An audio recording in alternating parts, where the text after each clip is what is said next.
ઉપરવાસમાં આ વર્ષે સારો વરસાદ પડતા બનાસકાંઠાના જીવાદોરી સમાન દાંતીવાડા ડેમ છલોછલ ભરાયો, જેને લઈ ગુજરાત વિધાનસભાના અધ્યક્ષ શંકરભાઈ ચૌધરીના હસ્તે દાંતીવાડા ડેમના 2 દરવાજા ખોલાયા હતા અને બનાસંદીમાં ડેમમાંથી 2000 ક્યુસેક પાણી છોડાયું હતું.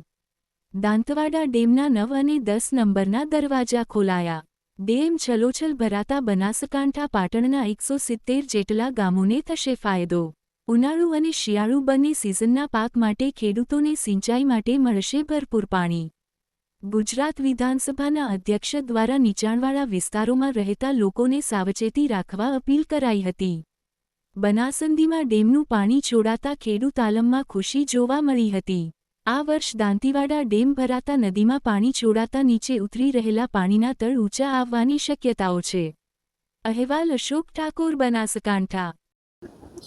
દાંતીવાડા ડેમમાંથી આજે ઇરિગેશન ડિપાર્ટમેન્ટે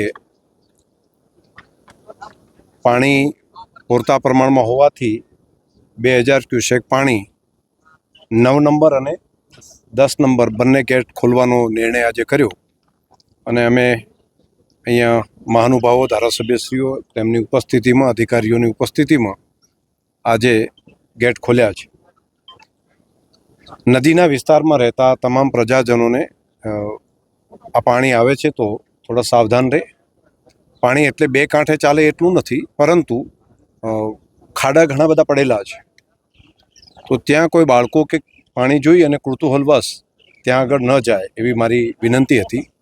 કેમ કે પાણી આવશે ત્યારે એક જગ્યાએ લાગતું હશે કે 2 ફૂટ પાણી છે, બીજી જગ્યાએ ખાડો હશે તો ત્યાં ભરાયેલું 8-10 ફૂટ પાણી હશે, તો તેમાં જવાથી ક્યારેક જાનહાની પણ થઈ શકે. તો જરા સાવધાની એ ખૂબ જરૂરી છે અને આ પાણીના માધ્યમથી ખૂબ રિચાર્જ થશે. આપણા જિલ્લાની વોટર રિચાર્જિંગ માટેની ખૂબ જરૂરિયાત છે. ડીસાથી કરી દાંતીવાડા અને ત્યાંથી શેખ કાંકરેજ અને આગળનો શેખ રાધનપુર સુધીનો વિસ્તાર, ભીલડી હોય, આ બધા વિસ્તારનું પાણી રિચાર્જ થવાને કારણે સમગ્ર બનાસકાંઠા જિલ્લામાં વોટર રિચાર્જિંગનું ખૂબ મોટું કામ થશે. હું અહીંના તમામ જનપ્રતિનિધિઓને અભિનંદન આપું છું, પ્રજાજનોને અભિનંદન આપું છું અને વહીવટીતંત્રએ પણ સજાગતાપૂર્વક આનું ધ્યાન રાખ્યું એ માટે બધાને ખૂબ અભિનંદન.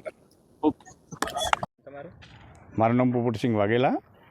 ગઈકાલે જે બનાસ નદીની અંદર દાંતીવાડા ડેમના 2 દરવાજા ખોલી અને નદીમાં પાણી જે વહેતું કરવામાં આવ્યું એ બદલ જે આની અંદર જે કંઈ નેતાઓ કે જે કંઈ અધિકારીઓ આની અંદર જે ભાગ લીધો અને ખેડૂતોના હિતમાં આ ડેમના દરવાજા ખોલી અને પાણીને વહેવડાવવામાં આવ્યું, એથી જે નદી વિસ્તારના ખેડૂતોને તો ફાયદો છે જ, પણ એનાથી દૂરના જે ખેડૂતો જે 800-900 ફૂટના બોર છે એ લોકોને પણ પાણીનો મોટો ફાયદો થશે અને જમીનના તળમાં પાણી ઊંચું આવશે અને આવતી ઉનાળાની સિઝન સુધી પણ પાણીની કોઈ તકલીફ પડશે નહીં.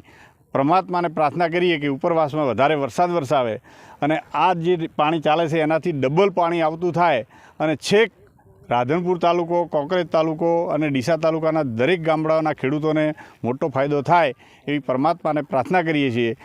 આ તબક્કે અહીંયા જે નદીની અંદર જે પાણી છોડી અને જે સારી કામગીરી કરી છે એ બદલ જે કંઈ નેતાઓ કે અધિકારીઓ છે એમનો ખૂબ ખૂબ આભાર.